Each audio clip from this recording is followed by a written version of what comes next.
Good evening. I wanted to share a little bit from this book, Counting the Cost, by Jill Duggar, who by marriage is Jill Dillard, and finished this book today, and it was so relevant to me, having grown up in what is called the Lord's Recovery, and for her, she grew up under the teachings of Bill Gothard and in IBLP, which is the Institute in Basic Life Principles, and also experienced sexual abuse and living in a family and in a greater organization, church organization type thing that covered up sexual abuse. As I was recording earlier the video about turmoils and storms in the Lord's Recovery, I was also in the midst of finishing this book, and I did almost include a little portion at the end about this book because I said that there aren't any Christian groups where I know of so much teaching on authority and submission and rebellion and obeying, and it's true that I have not engaged in any group where that's the case, but definitely what Jill Duggar describes in this book rivals the teachings on authority and submission in the Lord's Recovery.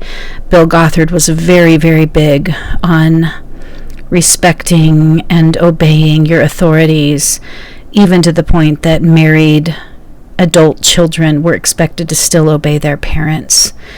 And I have experienced some of that in my immediate family of marriage, where displeasing a parent is completely unacceptable, even by an adult who's married. It's just not an option to say no to that adult's parent, and that is what these people were expected to practice, and led to a need to make very big decisions for the sake of their own family, mental health, well-being, etc., but also just related to following the Lord. So I just want to read a few quotes from her, and then I want to just share an idea I have. I loved her dedication page.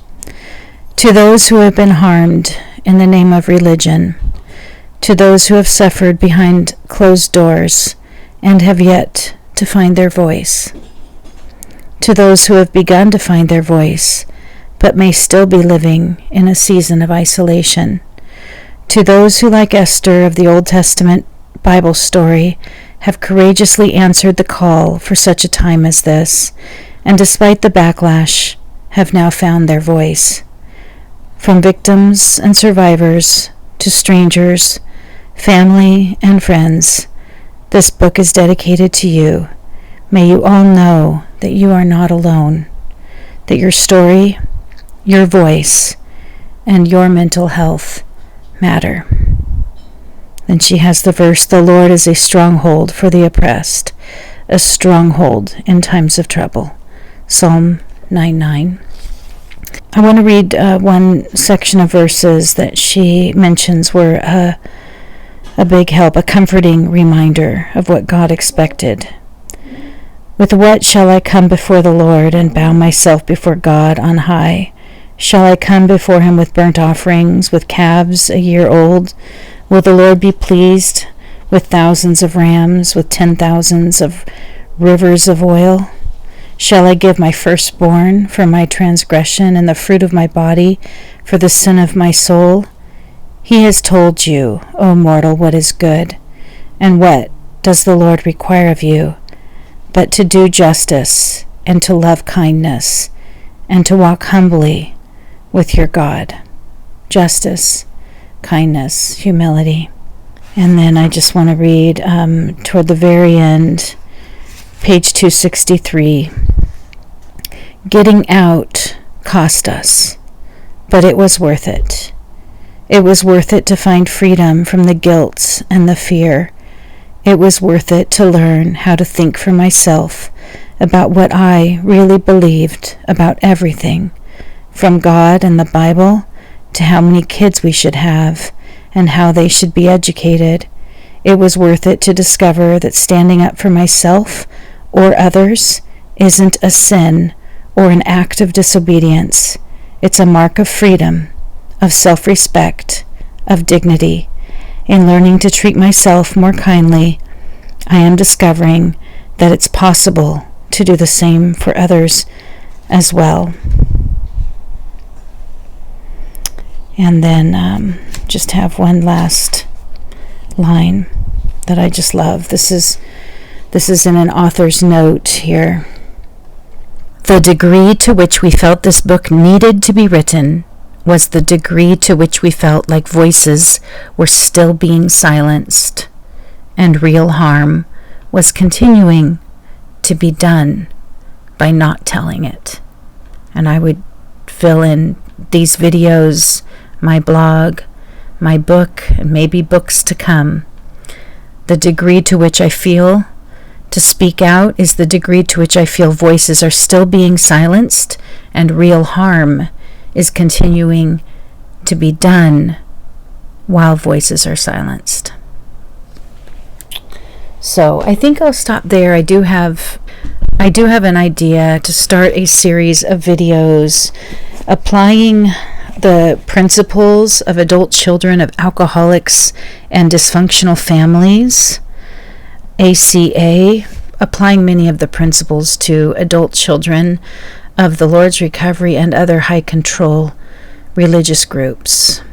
And even if we started a support group meeting along those lines, anyway, I was in a ACA meeting tonight, so incredibly helpful and so incredibly relevant, and I grew up without a drop of alcohol in my home.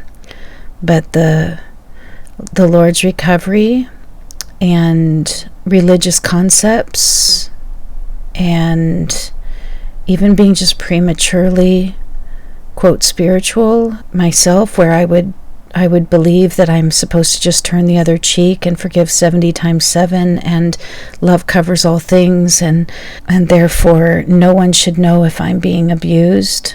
These kind of deep roots have a lot of similarity to growing up in an alcoholic or otherwise dysfunctional home.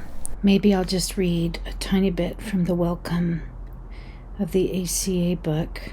The term adult child is used to describe adults who grew up in alcoholic or dysfunctional homes and who exhibit identifiable traits that reveal past abuse or neglect. The group includes adults raised in homes without the presence of alcohol or drugs. These ACA members have the trademark presence of abuse, shame, and abandonment found in alcoholic homes. And then maybe a message to non-members. The primary purpose of ACA is to create a safe setting in which adults who grew up in dysfunctional homes can feel safe and find a way to share their stories with others in a meaningful manner. ACA experience shows that survival traits developed by an abused or neglected child continue to affect the adults in problematic ways that our fellowship understands and addresses. We offer hope and a sense of home for many adult children who live each day in quiet desperation without words to describe such despair. The adult child examines how he or she was raised in connection with levels of nurturing, discipline, and feeling safe. So a lot of us that grew up in the church life, our childhoods were affected by levels of nurturing, discipline, feeling safe, the availability of parents who may have traveled a lot for the Lord's Recovery or who were gone at a lot of meetings, etc. There are a lot of common threads among adult children of the Lord's Recovery, and this is not to blame. It's to work through some of the patterns, the survival mechanisms. I really like this. I know that the self is a really bad word in the Lord's Recovery, but if you think of the self here as being who God really made you to be. We believe that each of us is born with a true self or an inner child, a true self that is forced into hiding by dysfunctional upbringings. A false self emerges that protects the hidden true self from harm, but at a heavy price. Without help, the destructive false self is too much for most adult children to separate from.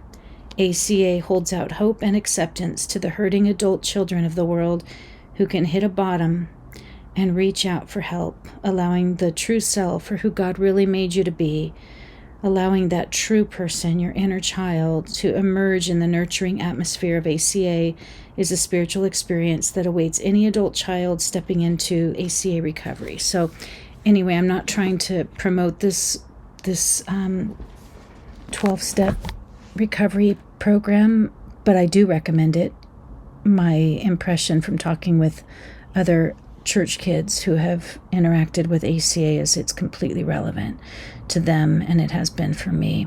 But what I'm hoping to do maybe is apply some principles specifically to growing up in the Lord's Recovery and other high control religious groups. To be continued. Thank you.